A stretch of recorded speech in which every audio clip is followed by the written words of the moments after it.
요셉의 인생을 들여다보면 참 어릴 때는 부유한 가정에서 또 아버지의 사랑을 듬뿍 받은 그런 자녀였어요. 그래서 다른 형제들과 비교해서 채색 옷, 요즘 말하면 좀 유명 메이커 옷, 뭐 그 신발, 뭐 그런 것을 입을 만큼 특별한 존재로, 특별한 자녀로 자라게 됐습니다. 그러나 그가 17살 되었을 때 그는 형제들에게 버림당하고 미디안 상인에게 은 20세겔에 팔려서 애굽의 종으로 팔려 살게 되었습니다. 그리고 우리가 지난주에 말씀드렸던 것처럼 그는 성실하게 그곳에서 있었음에도 불구하고 그 주인집 여인의 그 유혹 때문에 결국 오해를 받아서 감옥에 들어가고 잊혀진 사람이 되었습니다. 여러분, 이처럼 사람들은 쉽게 오늘 우리를 잊어버릴 때가 많습니다. 창세기 40장 14절에서 15절에 보면은 당신이 잘 되거든. 그 감옥에서 만났던 술 맡은 관원장. 여기서 술 맡은 관원장이라는 건 뭐 술집에서 일하는 사람이 아니라 이 당시에 왕의 음식을 준비하는 사람이에요. 그러니까 여러분 생각해 보세요. 암살되는 경우가 상당히 많습니다. 그 중에서 제일 쉬운 방법이 뭐냐? 음식을 갖고 독국물을 타서 죽이는 게 아주 위험한 거예요. 그래서 가장 그 신복, 믿을 수 있는 사람이 아니면 이 술 맡은 관원장, 떡 맡은 관원장을 시키지 않는 거예요. 제 음식을 먹어야 되니까. 자, 근데 이 술 맡은 관원장이 어쨌든 왕의 그 미움을 사서 지금 이 감옥에 갇혔어요. 그 술 맡은 관원장에게 지금 부탁하고 있는 겁니다. 당신이 잘 되시거든. 당신이 이 옥에서 나가시거든. 내가 보니까 당신의 꿈을 해몽해 보니까 당신은 이제 3일 만에 나갈 것 같은데 그때 잘 되시거든. 바로에게 좀 나의 억울함을 좀 들어달라는 거예요. 나를 기억해 달라는 겁니다. 내가 당신의 꿈을 해몽했으니까 당신 나를 좀 기억해 달라는 거예요. 잘 될 때. 그런데 어떻습니까? 이렇게 호소하고 부탁했지만 오늘 본문 마지막 절에 보면 술 맡은 관원장이 요셉을 기억하지 못하고 잊어버렸다. 이렇게 말하고 있어요. 그게 보통 사람의 모습입니다. 여러분, 오늘 우리는요, 뭔가 나에게 좀 필요하다고 생각할 때 그 사람을 기억해냅니다. 그 사람을 붙듭니다. 그런데 나와 좀 상관없을 것 같을 때는 그 사람을 별로 기억하지 않아요. 좀 중요한 자리, 좀 함께 있을 수 있는 그런 자리에도 우리는 쉽게 기억해내지 못합니다. 왜 그렇습니까? 오늘 우리는 나도 모르게 자기 중심적으로 생각하고 살아가고 있기 때문입니다. 그래서 나의 일에는 관심이 있지만 내가 관련된 일에는 좀 뭔가 집중하지만 나와 무관하다고 생각하면은 아무리 그것이 큰 일이어도 아무리 세상에서 중요한 일이어도 쉽게 잊어버리며 살아갈 때가 얼마나 많은지 모릅니다. 최근에 가장 이슈가 되고 있는 또 세계적으로 관심을 끌고 있는 뉴스 중에 하나가 우크라이나 이 전쟁 아닙니까? 힘이 있다고 뭐 내가 뭐 좀 그 한 나라 정도는 뭐 그냥 지배할 수 있다고 수많은 사람들을 죽여버리고 심지어 마치 이 독일의 나치가 저지른 것처럼 수많은 사람들을 학살하는 서슴없이 저질러버리는 그런 이야기들을 오늘 우리는 뉴스를 통해서 듣게 됩니다. 그리고 저 역시 그 이야기를 들을 때마다 어떻게 푸틴이라고 하는 저 사람은 저럴 수가 있을까? 그런데 안타깝게도 오늘 우리는 그런 것들을 쉽게 잊어버립니다. 교회에서 이렇게 광고합니다. 오늘 우리 한우들을 위해서 기도해 주십시오. 여기에 기록되어 있거나 기록되어 있지 않거나 우리가 알고 있는 여러분들이 있습니다. 그럼에도 불구하고 오늘 우리는 쉽게 잊어버릴 때가 있습니다. 교회에 등록하고 뭐 얼마 돼서 또 여러 가지 환경 때문에 나오지 못하는 분들, 또 어려움에 처한 분들, 오늘 우리는 쉽게 그분들을 잊어버릴 때가 많이 있습니다. 왜 그렇습니까? 자기중심적으로 생각하기 때문에 그렇다는 거예요. 자, 오늘 본문에 소개되고 있는 이 요셉의 이야기 속에서도 그런 일반적인 사람의 모습들을 지금 보게 됩니다. 요셉은 성실하게 형제를 찾아갔음에도 불구하고 그 형제들한테 버림을 받고 구덩이에 던져지고 결국 미디안 상인에게 팔려가는, 또 그곳에서도 열심히 일했음에도 불구하고 그 주인집 여인의 오해를 통해서, 유혹을 통해서 오해를 받고 감옥에 버려지는, 그리고 오늘 본문에 말씀한 것처럼 성실하게 간수를 도왔음에도 불구하고 이 술 맡은 관원장은 요셉을 잊어버렸다고 말씀하고 있습니다. 그런데 하나님은 여기서 끝내시지 않았다는 거야. 여러분, 오늘 우리가 이 요셉과 같이 잊혀질 때가 있습니다. 내가 성실하게 믿음의 삶을 살았음에도 불구하고 잊혀졌을 때 하나님은 거기에서 오늘 우리의 인생을 끝내지 않으신다고 말씀하고 있어요. 그래서 하나님은 이 요셉을 기억해냈던 이 술 맡은 관원장처럼 그곳에서 환경을 조율하십니다. 그리고 사람들로 하여금 오늘 우리를 잊지 않고 기억할 수 있는 사람, 그런 환경으로 오늘 우리를 빚어 가시는 것을 볼 수 있습니다. 그래서 제가 드리는 말씀 중에 그런 말씀이 있죠. 고난이라고 하는 환경은 하나님께서 오늘 우리를 위하여 환경을 조율하시는 거다. 환경을 만들어 가시는 거다. 그런 말씀을 드렸습니다. 이처럼 하나님은 최악이라고 여겨지는 그 상황 가운데서도 사람들이 요셉을 기억할 수 있도록 환경을 조율하고 계시는 거예요. 사랑하는 성도 여러분, 이것이 바로 은혜라고 하는 것을 오늘 우리가 기억하시길 바랍니다. 열왕기하 4장 1절에서 7절의 말씀을 보면 이렇게 말하고 있어요. 선지자의 제자의 아내 중에 한 여인이, 그러니까 엘리사의 제자였던 그 선지자의 제자였던 그 여인, 그 제자의 부인, 제자의 아내였던 그 여인이 엘리사에게 부르짖어 당신의 종의 남편이 이미 죽었는데 당신의 종이 여호와를 경외한 줄 당신이 아시는 바이다. 이렇게 말하고 있거든요. 선지자의 제자, 이미 죽었습니다. 그 아내와 자녀는 빚 때문에 지금 종으로 팔려갈 위기에 처해 있습니다. 근데 이 여인이 뭐라고 고백하고 있냐면 죽은 당신의 종이 여호와를 경외하는 줄 당신이 아시지 않습니까? 적어도 당신은 그 자기 제자였던 그 나의 남편이었던 이 사람이 하나님을 어떻게 경외하는지를 알고 계시지 않습니까?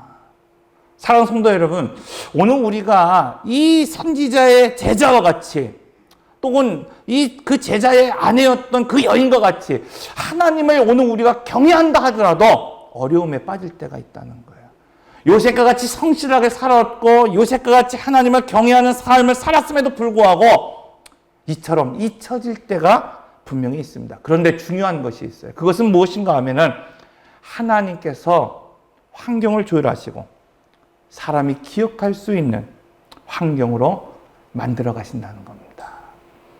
다시 말하면 예수를 믿어도 여러분 고난을 피해갈 수 없어요. 어려움이 있다는 겁니다. 그러나 하나님은 그 고난을 조율하셔서 고난이 곧 은혜의 통로가 되게 하시고 그 고난이 곧 축복의 통로가 되게 하신다는 겁니다. 제가 전주에서 사역을 할 때 교도소를 좀 다녀왔습니다. 매월 한 번씩 교도소에 다니는 거예요. 이 교도소에 들어가면은 뭐 이렇게 좁은 길이 있습니다. 막 이 철문이 이렇게 열리면 또 이쪽을 닫아서 함부로 못 도망가게. 이제 권사님들하고 이렇게 방문을 하면은 미리 이제 교도관들과 거기에 이제 수감된 사람들이 다 자리에 앉아서 막 찬양을 합니다. 막 찬양을 하는 거예요. 찬양을 얼마나 열심히 하는지요. 제가 막 은혜 받는다니까요. 그 수감자들의 찬양을 들으면서 막 은혜 받는 거예요. 막 뭐 일반적인 교회에서 들을 수 없을 정도로 막 뜨겁게 막 찬양을 해요. 저희 신디가 좋은 건데요. 저것보다도 더 못한 거, 막 키보드 같은 거 있잖아요. 그거에 막 반주가 들어갑니다. 막 아코디언 반주 막 그런 게 들어가면서 막 신나게 찬양을 하는 거예요. 박수로 막 이렇게 찬양을 하는 거예요. 제가 막 은혜를 받았어요. 나오는데 교도관 한 명이 그래요. 전사님 그래요. 예, 그랬더니 저분들이 어떤 분들인지 아십니까? 그런 얘기를 해요. 잘 모르겠는데요. 그냥 뭐 어디 좀 사기치다가 아니면 뭐 좀 경한 어떤 일 하다가 이렇게 감옥에 들어오신 분 아닙니까? 그랬더니 전사님 저분들이요 저렇게 찬양을 하고 막 그러지만요 최소 징역 10년형을 받고 지금 수감 중인 사람들이라는 거예요. 제가 당황했어요. 그 다음 달부터 가는데 얼마나 좀 가슴이 좀 떨리든지 저분들이 저렇게 험악한 일들을 하신 분들인가? 뭐 이런 생각이 드는 거예요. 여러분 요셉 그는 자범입니다. 자범이에요. 그냥 자범이에요. 자범. 근데 오늘 본문의 말씀을 보면 왕의 제수를 가두는 곳에 갖춰졌다. 이 말씀이 뭐냐면 그는 적어도 자범이었음에도 불구하고 지금 그가 감옥에 갇힌 곳은 어떤 곳이었냐? 정치인들이 수용되는 그 정치 수용소라는 것을 알 수 있어요. 우리가 흔히 북한에서 어디 출신이냐 그러면 뭐 아오지 출신이다 막 그러면 깜짝 놀라잖아요. 왜? 정치인들을 보내는 곳이니까 얼마나 힘들겠어요. 사상교육을 시키고 얼마나 고된 노동을 시키겠습니까? 그곳에 지금 누가 있었느냐? 요셉이 있었다고 말씀하고 있어요. 그 인생의 막장에 들어가는 그 순간 근데 놀라운 사실이 있다는 거예요. 오늘 말씀을 보면 하나님의 역사가 거기서 시작된다는 거예요. 여러분. 오늘 우리가 날개를 펴고 비상하고 뭔가 할 수 있을 것 같은 그런 에너지, 그런 물질, 그런 환경이 있을 때 하나님이 나를 향한 계획, 나를 향한 꿈, 나를 향한 비전을 시작하시는 것이 아니라 인생의 막장에 들어갔을 때 아무런 기대가 없을 때 누구도 나를 기억하지 못하는 그때에 하나님께서 나를 기억하시고 나와 맺은 언약을 기억하시고 놀랍게 역사하신다는 겁니다. 오늘 우리는 그렇게 생명을 얻은 사람입니다. 오늘 우리가 허물과 죄악 가운데 죽어서 도저히 살아날 수 없는 그런 범죄자일 때 하나님 오늘 우리를 사랑하시고 오늘 우리를 구원하시고자 하는 그 계획을 어디에 세우셨습니까? 당신의 사랑하는 독생자 예수 그리스도가 십자가에 못 박혀 피 흘리시고 죽으시는 그 속에서 오늘 우리를 구원해 내셨다고 말씀하고 있는 겁니다. 어떤 분과 이야기하는데 그 유학을 보낸 사람들이 많이 있다는 거예요. 자녀들이 좀 공부 좀 잘하면 뭐 좀 전 재산을 들여서 유학하는 분들이 많이 있다는 거예요. 근데 그분이 그런 말이에요. 목사님, 그런데 100 중에 90은요, 엄청 고생합니다. 왜냐하면, 뭐, 정말 공부를 잘해서 그 대학에서 뭐 전액 장학금을 받지 않는 이상 그 초기 비용이 너무 많이 든다는 거예요. 집을 얻어야 되죠. 미국에서 생활해 보신 분들은 아시겠지만 자동차 없으면 안 되죠. 뭐 이런 것들 학비 내야 되죠. 이러다 보니까 제가 보기에는 최소 첫 해에 들어가는 게 한 1억 정도는 들어갑니다.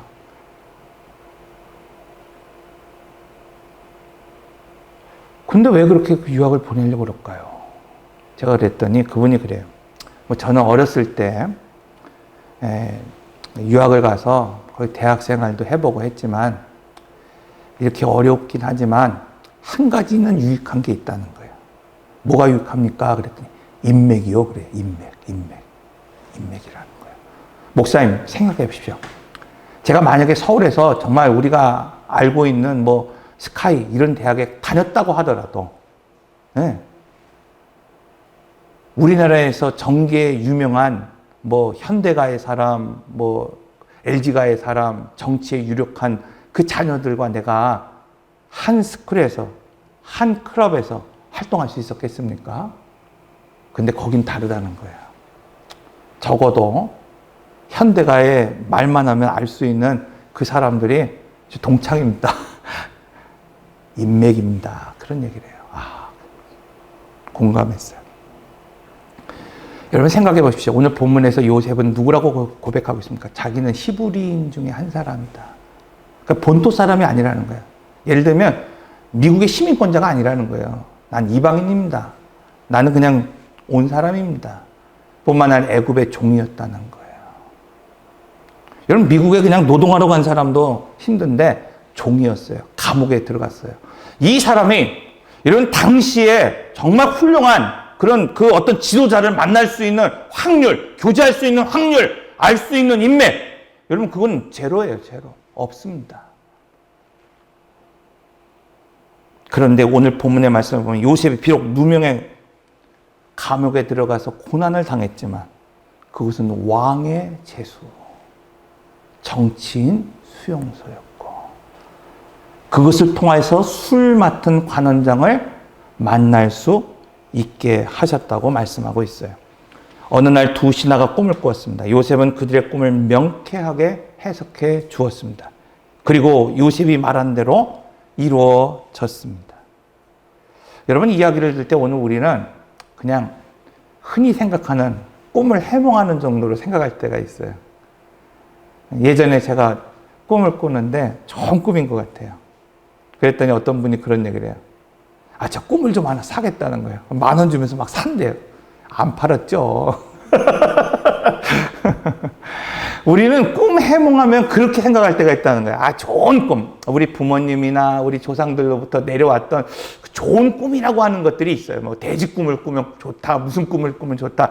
이런 정도로 해석하는 것이 아니라 이 꿈이라고 하는 것, 고대 이집트에서는 꿈이라고 하는 것은 뭐냐면 신탁의 개념이 있어요. 그러니까 꿈은 누구나 꿀 수 있지만은 이 바로의 꿈, 특히 이 중요한 사람들의 꿈은 신탁의 도구로 사용된다는 거예요. 그래서 그 꿈을 아무나 해석할 수 없습니다. 잘못 해석하면 큰일 나는 거예요. 큰일 나는 거예요. 그러니까 오늘 본문에서도 그 꿈을 해석할 수 있는 사람들이 정해져 있다는 것을 말씀하고 있습니다. 그런데 이들이 지금 어디에 있습니까? 감옥에 있는 거예요. 감옥에 있는 거예요. 그래서 그 꿈을 우리가 그냥 이야기하듯이 그 꿈이 좋은 꿈입니다. 나쁜 꿈입니다. 이렇게 이야기해 줄 사람은 있지만 신탁의 개념으로 그 사람들의 꿈을 해석해 줄 수 있는 현자나 제사장이나 그런 사람들이 거기에 없었어요. 그 얼마나 답답하겠습니까? 왕의 미움을 받고 감옥에 들어왔는데 이상한 꿈을 꾸었는데 그 꿈을 신탁해 줄 수 있는 사람이 아무도 없었습니다.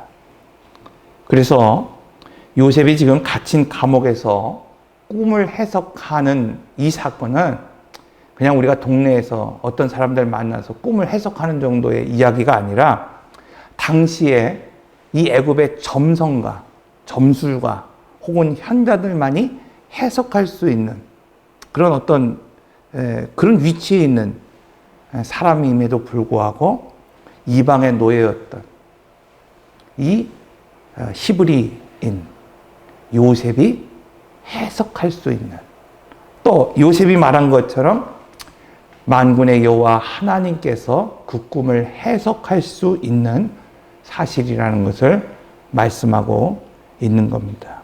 자, 그런데 요셉에게 확실한 해답을 들었던 그 관원장, 그는 그 일을 잊어버렸다고 말씀하고 있습니다. 왜냐하면 요셉이 어떤 사람입니까? 요셉은 죄인이었어요.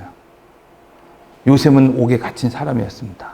얼마나 미움을 받았으면 그 잡범이 지금 그 왕의 죄수들만 갇히는 정치범 수용소에 갇혔겠습니까?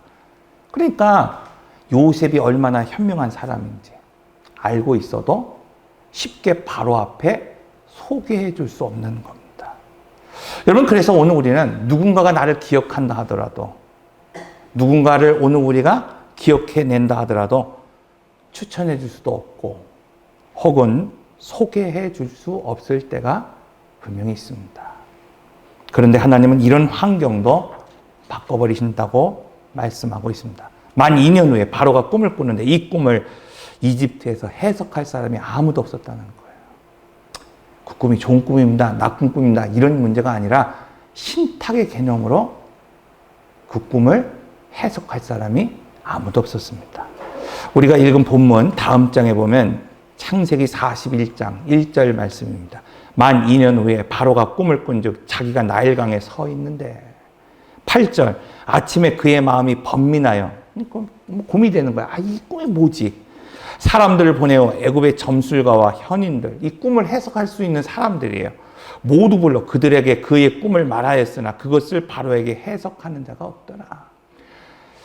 이집트에서 바로는 신 같은 존재예요. 그래서 바로의 꿈이라고 하는 것은 뭐냐면 그냥 단순히 좋습니다, 나쁘다 이것이 아니라 이 바로가 지금 통치하고 있는 애굽 나라에 미래가 달린 거예요. 미래가 달린 거예요. 그 꿈이 어떤 꿈이냐를 알지 못하면 그 미래를 준비할 수 없는 거예요. 그러니까 얼마나 난처합니까? 그런데도 불구하고 애굽의 그 어떤 점술가도 예언가도 현인도 그 꿈을 해석할 수 없었어요. 왜 그랬을까요, 여러분? 사무엘상 7장 13절입니다. 이에 블레셋 사람들이 굴복하여 다시는 이스라엘 지역 안에 들어오지 못하였으며 여호와의 손이 사무엘이 산 날 동안에 블레셋 사람을 막으시매. 뭐라고 말하고 있습니까? 여호와의 손이 막으시매. 그 어떤 현자도 그 꿈을 해석할 수 없는 거예요. 아무리 뭐 집안에서 아니면 조상에서부터 내려왔던 막 그런 능력이 있어도 그 꿈을 해석할 수 없어요. 왜? 여호와의 손이 막으셨기 때문에 그렇다는 겁니다. 그때 모든 것을 막은 그때 술 맡은 간원장이 누구를 기억해냅니까? 요셉을 기억해내는 거예요. 사랑하는 성도 여러분, 하나님은 오늘 우리를 잊지 않으십니다. 오늘 우리가 버려진 것 같고 열심히 살았음에도 불구하고 사람들에게 잊혀진 것 같은 그 가운데서도 하나님은 고난이라고 하는 환경을 조율하고 계시는 거예요. 바로가 찾을 때까지, 술 많은 간원장이 기억할 때까지, 모든 사람이 그 꿈을 해석할 수 없을 때까지 하나님은 기다리시다가 마침내 요셉이라고 하는 그 사람을 들어 사용하시는 줄 믿으시기 바랍니다. 그래서 오늘 우리는요, 사람에게는 잊혀져도 하나님에게 잊혀지지 않는 그런 삶을 살 수 있어야 됩니다. 오늘 본문은 사람에게 잊혀졌을지라도 하나님 앞에 기억되는 사람이 누구냐? 형통한 사람이라고 말하고 있어요. 우리 주 예수 그리스도 사람에게 잊혀진 사람이었습니다. 종료주일 우리가 알고 있는 것처럼 나귀를 타고 예루살렘에 입성하실 때 수많은 사람들이 호산나 다윗의 아들이여 이렇게 외치며 영광을 올려드렸어요. 그러나 몇 시간이 지나지 않았는데도 불구하고 예수님을 3년 동안 따랐던 그 제자들마저도 예수님을 부인하고 멀리하고 저주하고 욕했다고 말하고 있습니다. 그런 하나님이 오늘 우리를 기억하시고 이렇게 세우신 거예요. 왜 그랬을까요?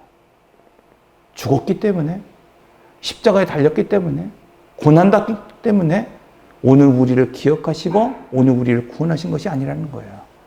적어도 하나님께서 예수 그리스도가 모든 사람에게 버려지고 죽은 그 현장 가운데 그를 기억하시고 그를 부활하시고 오늘 우리의 구속의 주로 삼으신 이유는 한 가지. 하나님의 뜻대로 행했기 때문이라는 겁니다. 여러분, 오늘 우리도 마찬가지입니다. 오늘 우리가 의로운 일을 했음에도 불구하고 감옥에 갇혔기 때문에 억울한 일을 당하고 무너졌기 때문에 하나님 오늘 우리를 기억해내시고 오늘 우리를 구원해내시는 것이 아니라 적어도 오늘 우리가 어떤 환경에 어떤 삶의 자리에 오늘 우리가 살아간다 하더라도 하나님 뜻대로 살아갈 때 그때 십자가에 달려 오늘 우리가 죽었을지라도 하나님 그 아들 예수 그리스도를 살려내시고 오늘 우리를 위한 구속의 주로 세우셨던 것처럼 요셉이 아무리 억울한 일을 당하고 모든 사람에게 잊혀진 그런 사람이 되었어도 하나님께서 그를 회복시켰던 것처럼 오늘 우리를 살려내시고 회복하실 줄로 믿습니다. 하나님은 바로 그런 사람을 통해서 시대를 열어가시는 거예요. 돈 있는 사람, 빽 있는 사람, 그 사람을 위해서 하나님께서 그 사람을 통해서 시대를 열어가시는 게 아니라 내가 어떤 처지에 있든지 간에 하나님 뜻대로 살아가면 하나님께서 나는 모르지만 지금부터 조율하시는 거예요. 조율. 어느 때 나를 끄집어 올릴까? 조율하십니다. 바로를 조율하시고 술 맡은 관원장을 조율하고 애굽의 술사를 조롱. 그리고 마침내 끌어올리십니다. 오늘 본문은 이 요셉의 사건을 통해서 오늘 우리에게 분명하게 말씀하고 있습니다. 형통한 사람이 누굴까요? 그것은 좋은 환경과 좋은 조건에 살아가고 있는 사람이 아니라 내가 지금 어떤 환경과 삶의 자리에 지금 살아가고 있다 하더라도 하나님이 기억하는 사람, 하나님이 기억할 수 있는 삶을 살아가는 그 사람, 그 사람이 형통한 사람이라는 겁니다. 기도하겠습니다.